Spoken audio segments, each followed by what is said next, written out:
Assalamualaikum warahmatullahi wabarakatuh.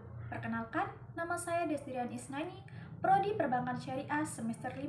Di sini saya akan menganalisa terkait sengketa akad murabahah antara pihak Pertamina dan dua bank syariah guna untuk memenuhi tugas akhir ujian dengan mata kuliah Hukum dan Arbitrase Lembaga Keuangan Syariah dengan dosen pengampu Bapak Sucipto Magister Ekonomi.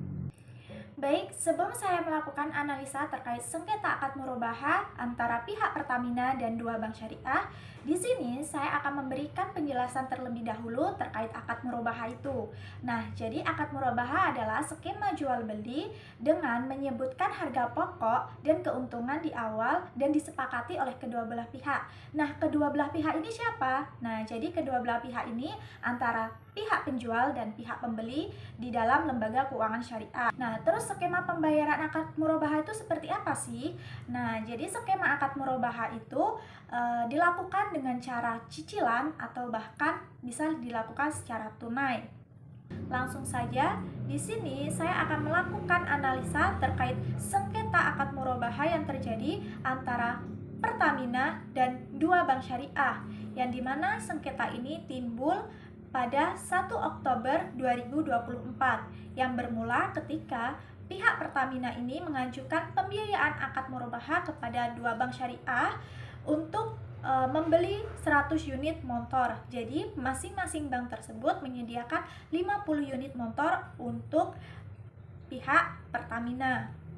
Nah, dalam pengajuan tersebut pihak Pertamina dan bank syariah ini sudah melakukan akad murabahah yang disertai melakukan kontrak ataupun janji yang telah disepakati oleh kedua belah pihak. Tentunya dalam kontrak tersebut berisi tentang transparansi harga, kesepakatan harga pokok dan keuntungan yang diperoleh bank syariah tersebut, terus adanya objek barang, terus adanya kerelaan, terus adanya kesepakatan, terus adanya jangka waktu pembayaran, adanya niat dan itikat baik, dan tak lupa juga dalam kontrak tersebut berisi terkait penyelesaian sengketa apabila akad murabahah yang mereka jalankan ini mengalami permasalahan atau bahkan sengketa yang timbul. Sengketa ini tuh timbul berawal dari ketika pihak Pertamina ini telah melakukan pembayaran cicilan kepada bank syariah tersebut. Namun, salah satu bank syariah tersebut secara sepihak menaikkan harga jual motor tersebut tanpa izin si pihak Pertamina tersebut, yang dimana secara sengaja pihak bank ini menaikkan harga jual motor dikarenakan alasan mereka karena pihak Pertamina ini telah dalam melakukan pembayaran cicilan.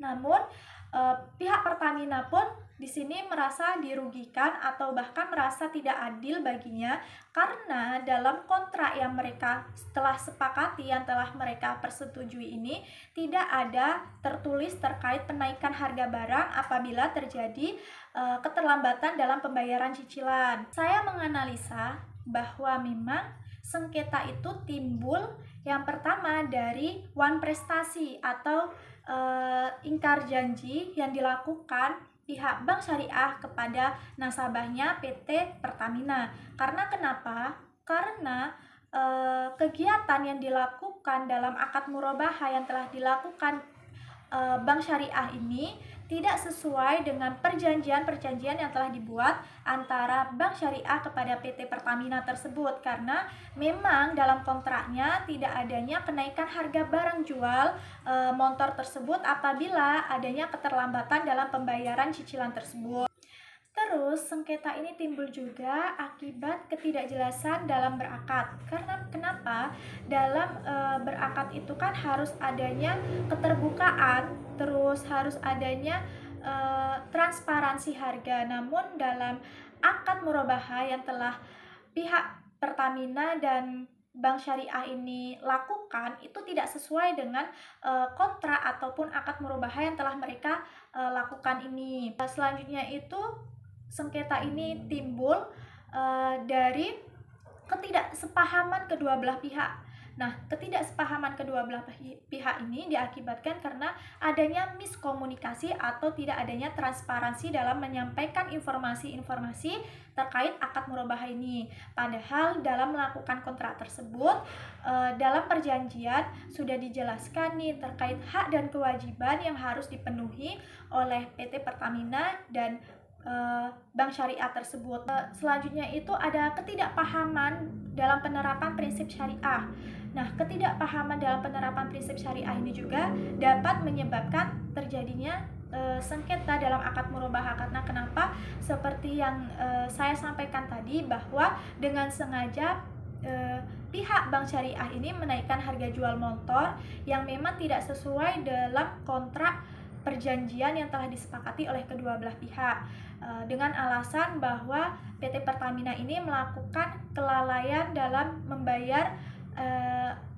melakukan keterlambatan dalam pembayaran cicilan, yang dimana pihak bank syariah ini dengan sengaja menaikkan harga jual motor tersebut dengan alasan bahwa PT Pertamina ini melakukan keterlambatan dalam pembayaran cicilan. Jadi mereka merasa bahwa mereka ini berhak loh menaikkan harga jual motor tersebut tanpa seizin PT Pertamina. Padahal dalam akad murabahah itu tidak diperbolehkan menaikkan harga jual yang tidak sesuai dengan perjanjian di awal. Di dalam akad murabahah juga terdapat fatwa DSN MUI yang telah mengatur terkait pembayaran cicilan dalam akad murabahah. Yang pertama itu ada fatwa DSN MUI nomor 04/DSN MUI /4/2000 bagian kelima, yang dimana nasabah yang memiliki kemampuan untuk melakukan pembayaran cicilan tidak dibenarkan untuk menunda menyelesaikan piutangnya. Namun apabila hal ini terjadi, maka hal selanjutnya itu dilakukan musyawarah. Jadi di sini tuh apabila nasabah itu memang dikatakan mampu dalam melakukan cicilan tersebut, tapi dengan sengaja mereka tidak melakukannya, maka tindakan selanjutnya itu dilakukan musyawarah antara pihak penjual dan pihak pembeli. Nah, seperti yang terjadi dalam sengketa akad murabahah antara pihak Pertamina dan Bank Syariah ini, seharusnya pihak bank ini dapat melakukan musyawarah terlebih dahulu kepada pihak PT Pertamina terkait kendala apa yang mereka alami sampai mereka ini telat dalam melakukan pembayaran cicilan tersebut. Jadi hal ini tuh untuk menghindari sengketa-sengketa yang terjadi berkelanjutan antara pihak Pertamina dan Bank Syariah itu sendiri. Namun dalam kondisi ini Bank Syariah tidak melakukan hal tersebut atau tidak melakukan musyawarah terlebih dahulu kepada pihak Pertamina terkait keterlambatan pihak Pertamina ini dalam melakukan pembayaran cicilan.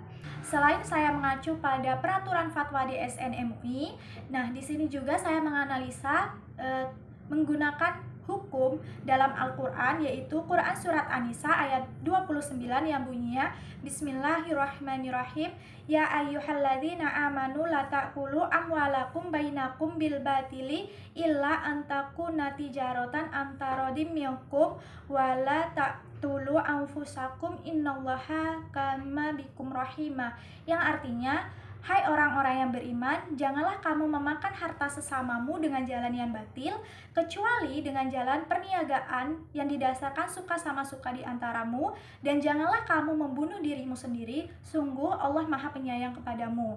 Nah, dalam Quran Surat An-Nisa ayat 29 ini, saya menyimpulkan bahwa dalam surat tersebut itu sudah jelas bahwa Allah Subhanahu wa Ta'ala itu menyuruh umat manusia untuk tidak memakan harta sesama manusia dengan jalan yang batil atau jalan yang tidak dibenarkan. Namun Allah itu menyuruh manusia untuk memperoleh harta itu dari perniagaan atau penjualan yang memang didasarkan suka sama suka di antara kedua belah pihak, atau bahkan adanya kerelaan dalam melakukan akad jual beli itu. Nah, namun dalam konteks sengketa yang terjadi akad murabahah ini antara PT Pertamina dan dua bank syariah ini, saya menganalisa bahwa bank syariah ini tidak melakukan akad murabahah itu sesuai dengan ketentuan fatwa DSN MUI yang telah dibuat, bahkan tidak sesuai dengan Al-Quran surat An-Nisa ayat 29. Di sini saya akan memberikan solusi terkait penyelesaian sengketa. Nah, saya memberikan solusi agar kedua belah pihak ini, yang dimana pihak Pertamina dan Bank Syariah ini harus segera menyelesaikan sengketa yang mereka alami itu ke lembaga arbitrase syariah. Kenapa saya katakan ke lembaga arbitrase syariah? Supaya sengketa ini tuh menemukan titik temu atau penyelesaian dalam sengketa yang mereka hadapi ini dengan secara damai, dan hubungan mereka ini tetap terjaga. Karena seperti yang kita ketahui sendiri bahwa lembaga arbitrase syariah ini penyelesaian sengketa di luar litigasi, yaitu dengan mengutamakan kedamaian antara kedua belah pihak. Karena di sini dalam proses persidangan arbitrase syariah, arbiter ini kan memberikan kesempatan yang sama bagi kedua belah pihak itu untuk menyampaikan argumen mereka masing-masing, dan juga untuk memberikan bukti-bukti yang mereka punya untuk memperkuat dalam menyelesaikan sengketa ini. Keputusan arbiter juga bersifat final dan mengikat. Nah, jadi itu dalam proses arbitrase juga tidak ada saling salah menyalahkan dalam proses arbitrase. Jadi lebih mencari titik temu untuk melakukan perdamaian dalam sengketa yang mereka hadapi ini. Nah, di sini kenapa saya menyarankan supaya membawa sengketa ini ke lembaga arbitrase syariah, karena saya berharap supaya sengketa ini cepat menemukan jalan keluar, dan juga mereka ini tetap menjalin hubungan yang baik, yang dimana antara pihak Pertamina dan Bank Syariah, supaya akad murabahah itu juga masih tetap terus dilanjutkan. Di sini saya harap analisa saya ini dapat diterima, dan solusi yang saya diberikan ini menjadi jalan keluar untuk menyelesaikan sengketa tersebut. Di sini saya akhiri. Wassalamualaikum warahmatullahi wabarakatuh.